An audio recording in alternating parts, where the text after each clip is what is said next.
ভিডিওটা একটু বড় হলেও হতে পারে, কেন আজকে অনেকগুলো বিষয় নিয়ে আমি আলোচনা করব। চেষ্টা করব ছোটোর মধ্যে করা, প্রতিদিনই বলি ছোটোর মধ্যে করার চেষ্টা করব, ছোটোর মধ্যে করার চেষ্টা করব। ওই একই ভিডিওটা বড় হয়ে যায়, যখন কন্টেন্টের মধ্যে ঢুকে যায়, সেটাকে নিয়ে আলোচনা করতে শুরু করি, তখন মনে হয় কি আরেকটু বলি আরেকটু বলি আরেকটু বলি, বলার ইচ্ছে যেন শেষই হয় না। সেই জন্য ভিডিওটা প্রতিদিনই বড় হয়ে যায়। আমি জানি তোমাদের আমি বিরক্ত করি এত বড় বড় ভিডিও দিয়ে, তবু যখন বলতে শুরু করি তখন আর থামি না। তো যাই হোক, চেষ্টা করবো একটু কম ভিডিও, কম লেন্থটা কম দেওয়ার। তার কারণটা কি বলতো, একটা মানুষের ভিডিও এতক্ষণ ধরে দেখতে কারোরই ভালো লাগে না, একটু বোরিং হয়ে যায় ব্যাপারটা। সেই কারণেই আমি সবসময় যেন লেন্থটা ছোটো করার চেষ্টা করি, কিন্তু ইদানিং কয়েকদিন ধরে ভিডিওটা একটু বেশি বড় হয়ে যাচ্ছিল, কেন বিষয়গুলোও অনেকগুলো উঠে আসছে, তাই তো। তো চলো আজকে সবাইকে নিয়ে একটু আলোচনা করি। সঞ্জয়কে নিয়ে কিছু কথা বলা রয়েছে, অবভিয়াসলি ম্যান্ডিকে নিয়ে কিছু কথা বলা রয়েছে, সুতো তার মধ্যে ইনক্লুডেড রয়েছে। সেগুলো সমস্ত কিছু নিয়ে কথা বলা রয়েছে, এবং কিছু কন্ট্রোভার্সি ক্রিয়েটারকে নিয়েও কিছু বক্তব্য রেখেছি। তো চলো সেগুলো নিয়ে আলোচনা করি। সবার প্রথমে তোমাদের সবাইকে ওয়েলকাম করে নিই। Hello friends, welcome back to my channel. আশা করি তোমরা সবাই খুব ভালো আছো, সুস্থ আছো। আমি ভালো আছি এবং সুস্থই আছি। বলেছিলাম রবিবার, আজকে গতকালকেই বলেছিলাম কন্টেন্ট তৈরি আছে, তোমাদেরকে ভিডিও দেবো। হ্যাঁ, কন্টেন্ট তো তৈরি অবশ্যই রয়েছে, ব্যাপারটা হচ্ছে ভিডিও করতে বসাটাই হচ্ছে সব থেকে কষ্টকর বিষয়, তাই না? আর বিশেষ করে আজকে যেহেতু সানডে, তোমাদের সবাইকে হ্যাপি সানডে। আজকে প্রথম ভিডিও, জানি না দ্বিতীয় ভিডিও আসবে কিনা, তবু বলছি প্রথম ভিডিও, দ্বিতীয় ভিডিও আসতেও পারে। আচ্ছা, এইবার হচ্ছে ব্যাপারটা সঞ্জয়। সঞ্জয়কে অনেক অনেক ধন্যবাদ, যে সঞ্জয় তুমি কালকে একটা পোস্ট দিয়েছো এবং আমাকে দিদি বলে সম্বোধন করে এত সুন্দর করে কথা বলেছো, তুমি আমাকে বুঝিয়েছো, তার জন্য অনেক অনেক ধন্যবাদ। আমার বললাম না, আমার কারোর প্রতি কোনো রকম রাগ অভিমান কিচ্ছু নেই, কিচ্ছু নেই। আমি এখানে কন্টেন্ট করতে এসেছি, আমি কন্টেন্ট করব, কারোর প্রতি রাগ অভিমান কিচ্ছু নেই। না তোমার প্রতি কারোর কোনো রাগ অভিমান আছে, না কিছু আছে, না অন্য কারোর প্রতি কোনো রাগ অভিমান আছে, কিচ্ছু নেই। আমার যেটা মনে হচ্ছে যে ঠিক, আমি সেটা নিয়েই আলোচনা করছি, এবং আমার ঠিক অন্য কারোর ভুল হতেই হবে, তাই না? আমি সর্বমানুষের কাছে কোনোদিনও ঠিক হতে পারবো না। আমার দৃষ্টিভঙ্গি হয়তো তোমার দৃষ্টিভঙ্গির সাথে মিলছে না, তাই হয়তো ভাবছো যে আমি ভুল পথে চালনা হচ্ছি, ভুল পথে চালিত করছি। প্রথমত কথা, সুতপাকে নিয়ে পজিটিভ ভিডিও করতে আমাকে কিন্তু সুতপা বলেনি। সুতপা আজকে কেন, সুতপাকে নিয়ে আমি আগেও বহু ভিডিও করেছি, সেখানে সুতপা কোনোদিনও বলেনি যে সুতপাকে নিয়ে পজিটিভভাবে ভিডিও করতে, কোনো দিনও বলেনি। যেটা সত্যি সেটা তো সত্যি, এবং তোমাকে নিয়ে আমি প্রচুর পজিটিভ ভিডিও করেছি, সেখানেও কিন্তু তুমিও কোনোদিনও আমাকে বলোনি যে আমাকে নিয়ে তুমি পজিটিভ ভিডিও করো, কোনোদিনও বলোনি। এগুলো আমি যেগুলো জানি সেগুলো বলবো, যেগুলো সত্যি সেগুলো বলবো। তুমি আমাকে অনেক সম্মান দিয়েছো, এটাই আমি ডিজার্ভ করি আমার মনে হয়, আমি আশা, কারণ আমি সবাইকে সম্মান দিয়ে কথা বলি, সেই কারণে বলছি। আর এবং আমি চাই যে একটা দিদি হিসাবে আমি চাই তুমি প্রত্যেকটা মহিলাকে এরকম করে সম্মান দিয়ে কথা বলো। প্রত্যেকটা মহিলা যে ঠিক হবে তা নয়, প্রত্যেকটা মহিলা যে তোমাকে ভালোভাবে কথা বলবে তা নয়, কিন্তু তুমি তোমার শিক্ষা, তুমি তোমার সব কিছু মর্যাদা, নিজের মর্যাদা নিজে রাখতে হয়, নিজের খেয়াল নিজে রাখতে হয়, নিজের মান সম্মান নিজে রাখতে হয়। তুমি তোমার জায়গাতে তুমি ঠিক রেখে কথা বলো, কেউ কিছু বলুক না বলুক কিছু যায় আসে না, তুমি দেখবে একদিন সব কিছু ঠিক হয়ে যাবে। তো আমি এটাই বলতে চাইছি যে তুমি আমাকে সুন্দর রেসপেক্ট দিয়ে কথা বলেছো, তুমি যেন সব মহিলাদেরকে এত সুন্দর রেসপেক্ট দিয়ে কথা বলো, কেউ তোমাকে নোংরা ভাষায় কোনো কথাই বলতে পারবে না, হলো। এবং নোংরা ভাষার পরিমাণটা কিন্তু অনেকটাই কমেছে, বলো, অনেকটাই কমেছে। এবার তোমার বক্তব্য হলো, তোমার কোন দিক দিয়ে মনে হলো যে সুপরিবর্তন হয়েছে, সুখে পরিবর্তিত মনে হয়েছে। আমার তো সুখে পরিবর্তিত হয়েছে, আমার তো মনে হয়েছে। কারণ কি বলো, তুমি বলছো যে ও আগেও কেচ্ছা বিক্রি করতো, এখনো কেচ্ছা বিক্রি করে, দেখো কতগুলো ব্যাপার রয়েছে।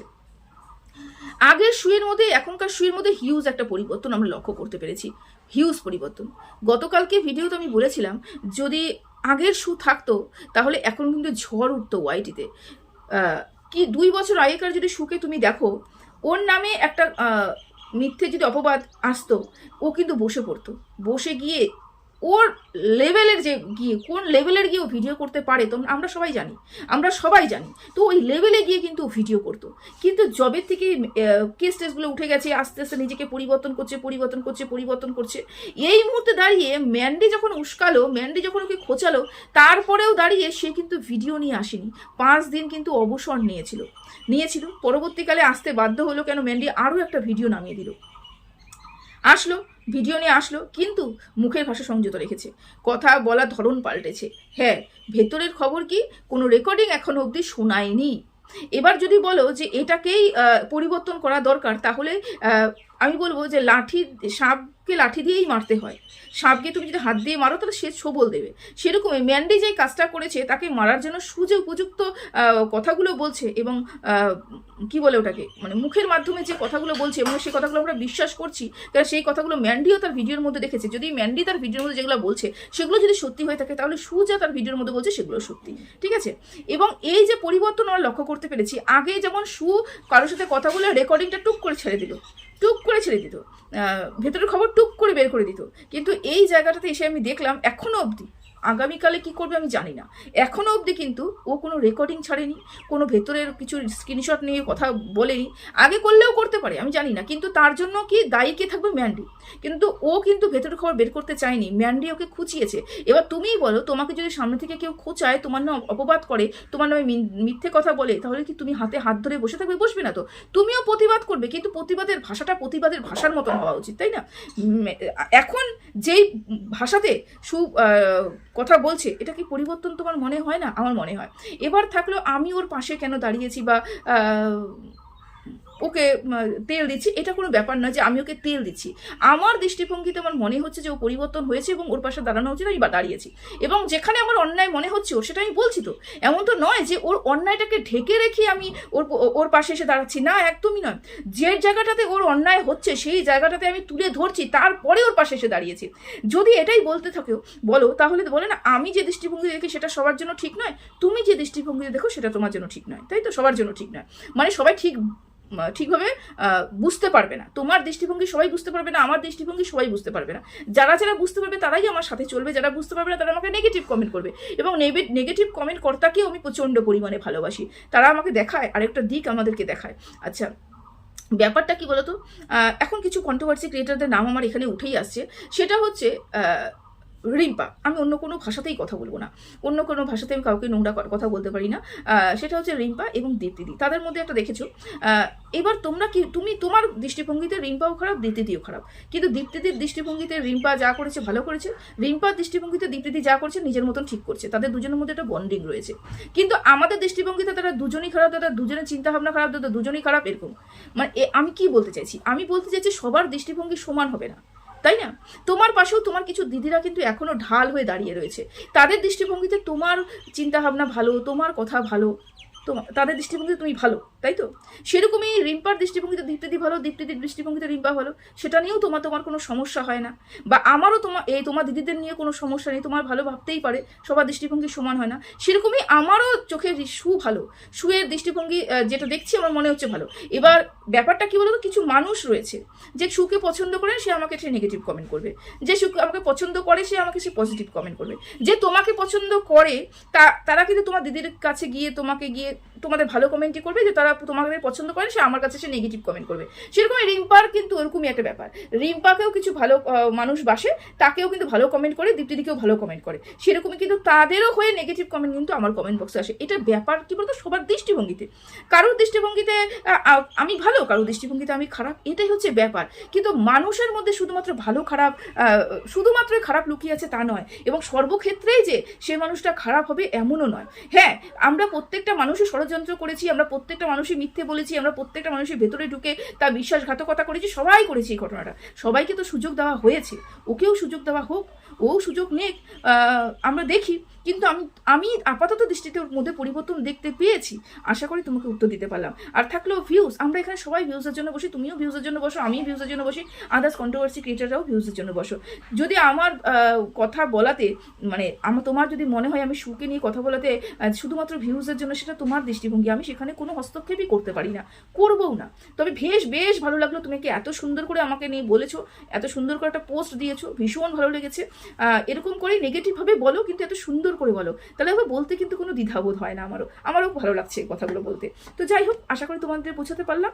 তো চলো, এবার তুমি যেটা বললে ইমোশনাল ফুল, সেটা তুমি আমাকে ভালো মতনই জানো যে আমি কতটা ইমোশনাল ফুল, কিন্তু তাই বলে আগের তুলনায় একটু ম্যাচুরিটি এসেছে আমার মধ্যে, এটা আমি বুঝতে পারি, একটু ম্যাচুরিটি আমার মধ্যেও এসেছে।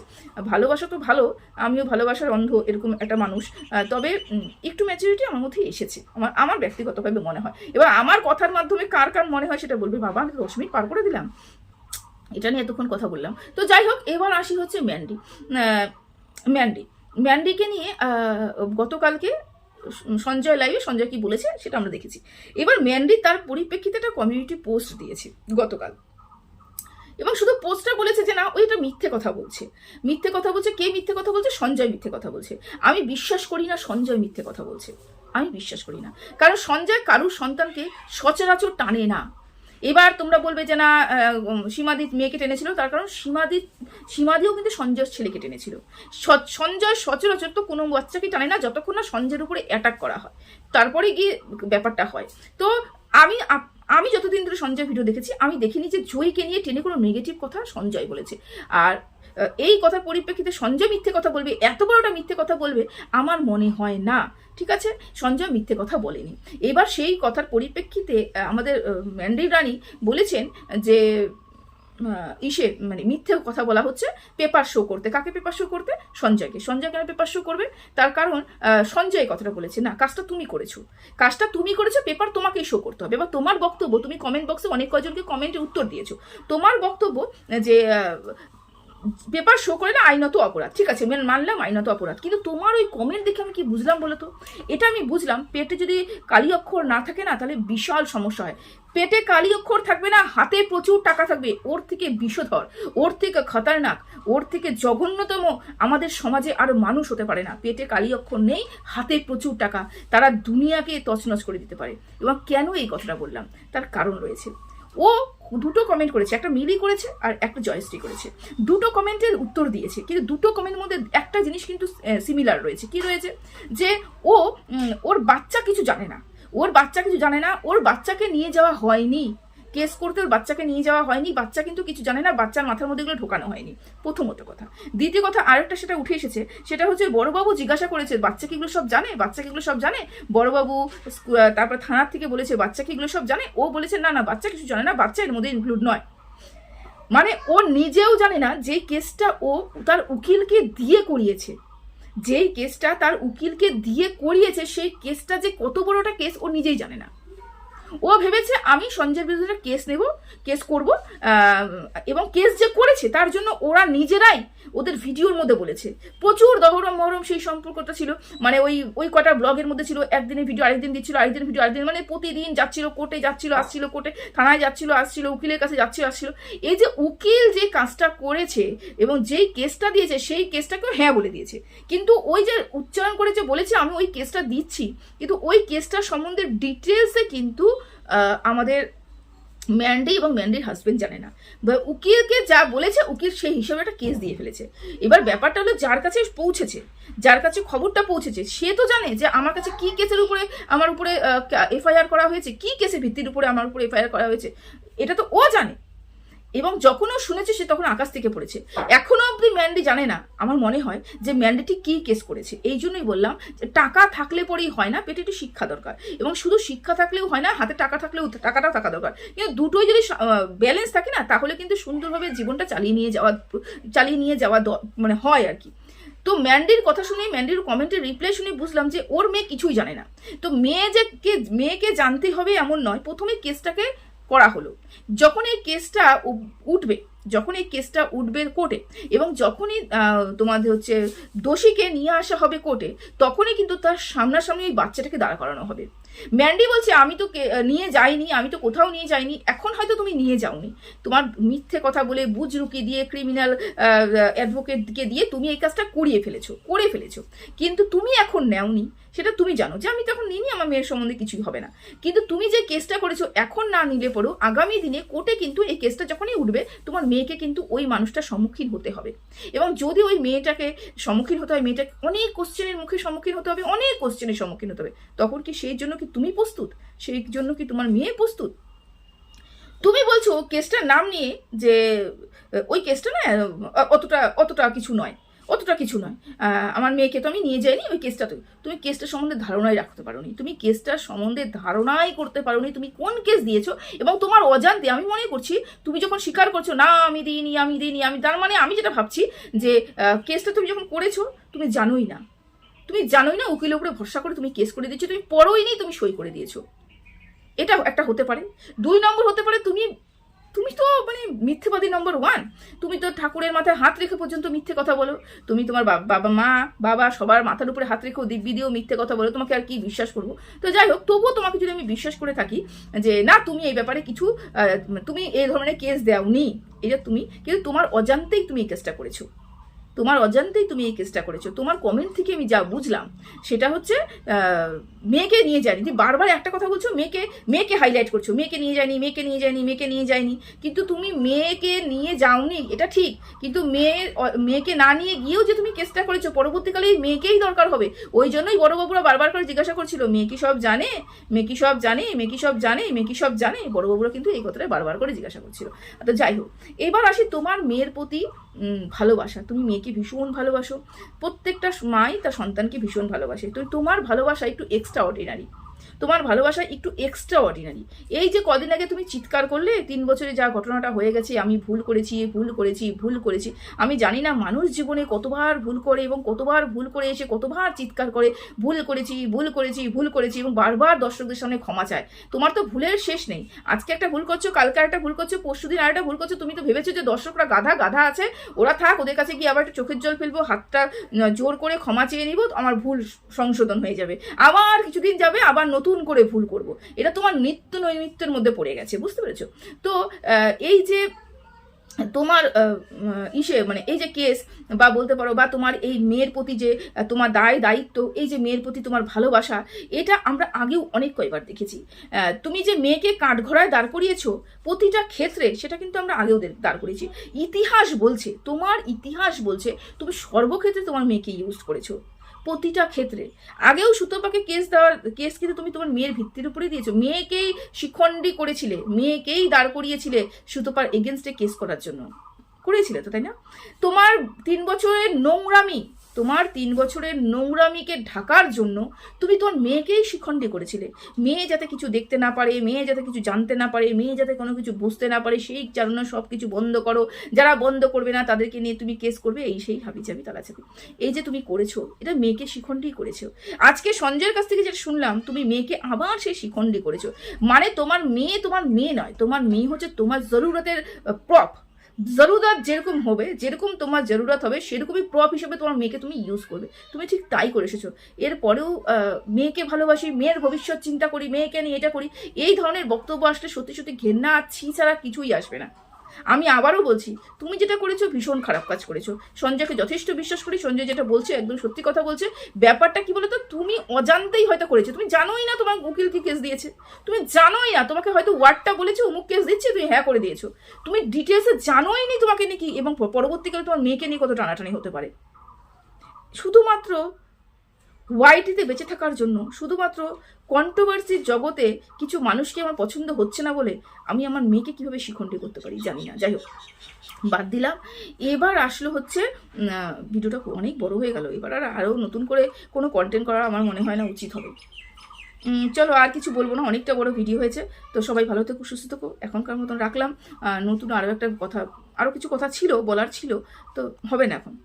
চলো, টাটা।